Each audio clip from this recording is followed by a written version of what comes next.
What's up, everybody? Welcome back to the SoCal Tram. I'm Matt. And I'm Caesar. And today, before we get into this fancy-looking familiar bottle, we just want to say, if you're new here, hey, we appreciate you stopping by. But did you know that 74% of our views come from people just like you who are not subscribed? So do us a favor, hit that subscribe button before you leave. And if you're a returning viewer, we appreciate you sticking around. Nonetheless, everybody hit that little bell. That way you know whenever we drop a brand new video. Caesar, if I'm not mistaken, we got something that looks a little familiar, but it is from my bar. What do we got on the bar today?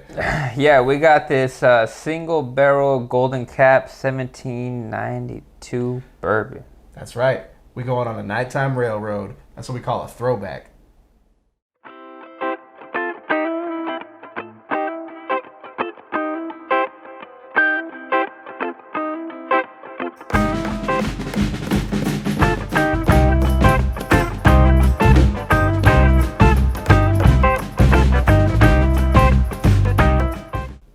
So, folks, 1792 single barrel Kentucky Straight Bourbon Whiskey. That's right, folks. This boy is going to be presented at 49.3% ABV. I cannot remember what I paid for this. I picked this up at a liquor store in Glendora one day randomly when I was on my way to pick up my wife. We have done another 1792 on this channel way back in the Wayback Machine. You can check that one out up here. It's 1792 small batch. You could say we didn't have a clue of what we were doing. If I'm not mistaken, that's video review number 3. Maybe even number 4. We had pretty much done Glenfiddich 12. We did the Yellow Spot 12 year. I think 1792 small batch. Macallan classic cut. And then Ardbeg Ugdal. Ugdal, whatever you want to say. Those were our first 5 reviews. My God. Still can't believe we're coming up on 2 years on this whole journey. And the fact that we're about to hit review number 100 here in a few weeks. But that being said, what are you expecting as we get into this bottle? Because obviously when we had 1792, you actually really liked it, if I remember correctly. Yeah. That's exactly. I'm expecting good stuff because I remember I did really like the first one. I was surprised because I remember seeing the bottle all over the place and I thought it was going to be a little bit more basic, but it ended up being pretty good. It's interesting, right? Because when you see this bottle on the shelf, like you may just think, oh yeah, it's 1792.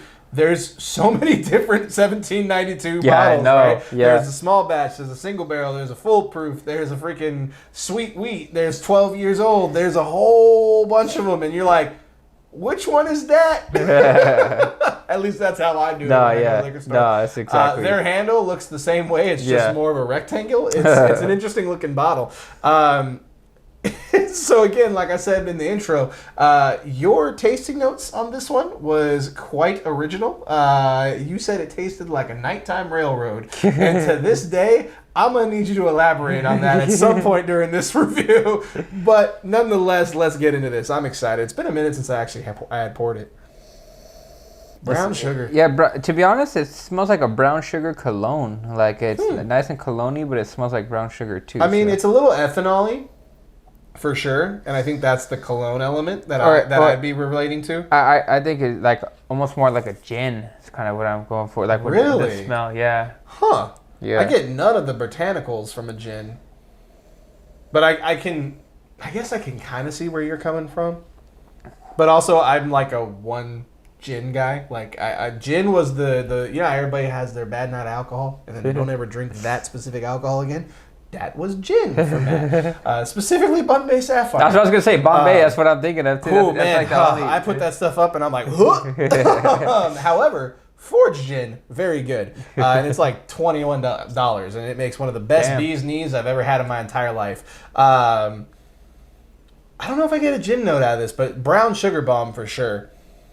Brown sugar and like a bitter caramel. Like there's a bitter quality to it. The more it airs out, the more the caramel comes out for sure.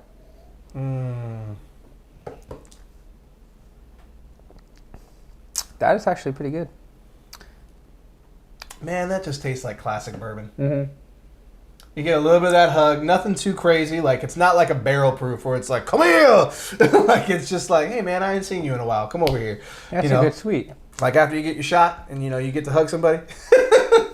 But man, it's just classic bourbon. Like you get the brown sugar, you get the caramel, you get a little bit of that bittersweet chocolate, like a baking chocolate for me. Still a little ethanol. It's a little proofy, but nothing too offensive. This would be a really good one, I think, if you are looking to like pick up a single barrel release, right? That's not like a Jack Daniel's single barrel. Like this is a really good one that you can find. If I remember correctly, I want to say I spent about $50 for this, if I'm not mistaken, $49.99. That's a little steep, actually. And it is a little steep, but I mean, it is a single barrel, so I get it. You know what I mean? But that finish is good. That may tie into my actual overall score here in a little bit. Thinking about another bottle that's a single barrel release.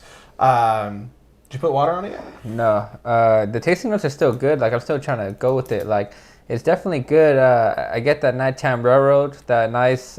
Please explain. That cold metal and hot engine working together at the same time is just okay. Cold metal, almost cold metal and hot engine with the train. It's almost like a metallic new car smell type of thing, but it's sweet version of it. You know, like a brown sugar new car. Part 3 of the Nighttime Railroad review will come in 1792 foolproof in another 2 years, folks. So stay tuned. This is what we call long-term storytelling. No, but hey, that finish is good though. Like it's sweet, it's tingly sweet. It's just like, you know, Salt Bay every couple seconds of sweetness. It's like ooh, ooh, ooh, ooh. Okay, I put 3 drops of water in, and I don't want to jump the gun here, but I'm getting a little bit more of your herbal botanical gin note. Okay. Mixed with a boatload of vanilla. The vanilla just becomes a bomb in this. Like this is just like the ethanol kind of like goes away a bit, but the vanilla comes through. It's like having like vanilla pudding in terms of the nose. Interesting. Ooh, I really like this now with the water. I do get that vanilla. However, like when it's neat, the finish is a tingly sweetness as it's going away. But this finish is almost a little bit more peppery to me, like spicy as it's going away. I get a certain sour quality on the start of the finish. I don't know what the mash bill is on this. I'd imagine it's predominantly corn because it's bourbon. But I'd imagine just from the flavor profile, and somebody in the comments can correct me, but I would imagine there's a bit of wheat in this to give me a little bit more of that sour note. But man, it does hold the water. I'm interested to see on the second sip what it does. I know you finished it already, so maybe you're going to go into your review. Yeah, and that's But tough. I'll say that vanilla that comes out with the water is really nice. I wish I could mix that vanilla note with the neat pour though, like, because then it would just be an overall just really solid glass of bourbon for sure. So it's crazy because this is like the hot number of the night. Like I think I'm gonna rate it a 2.5 again because like the thing is, if it was price pointed at like $40, I'd probably say it's a 3. It's a solid bourbon, all right price point, great flavors, nice finish. But since it's priced at $50, and I could think of a lot other bourbons, There is a lot of bourbon out there for $50 that I'd rather get for $50. Then that's where I'm like, I'll bring it down just a little bit and bring it down to a 2.5. So it's gonna be a 2.5 for me. I'm with you on the thought process, really and honestly, and I'll tell you what bottle comes to mind for only $5 more, and you can check it out up here. It's the Jack Daniel's Single Barrel Proof. Oh, I remember and that. that bottle rocked our socks off. That was good. That was one of the super best sweet. JDs that I've ever had. Yeah. I still have it on the bar, and now I'm tempted to pour a glass of it when you leave. But man, that bottle was exceptional. This bottle is good. It is not exceptional. It is not coming out of the glass with anything that is just blow away great, but it is classic. Yeah. So for that, even though it's $50, and again, I bought it at like a mom and pop liquor store, so maybe it's not $50, maybe it's $39.99, like a retail price point. Who knows? But I paid $50, I want to say. So I'm gonna go ahead and give this guy a 3. I think a 3, middle of the road for a classic style bourbon, and it's a single barrel release, is a fair score for this guy. I think it's a really good bourbon. I think though, if you are curious about 1792, try the small batch first at like $25. See if you like it, then maybe seek out the single barrel, or even seek out like a barrel pick from a liquor store or something, because those will usually be a little bit higher proof point as well, which is kind of cool. But nonetheless, what did you say it was for you? 2.5? Yep. 2.5 from Caesar.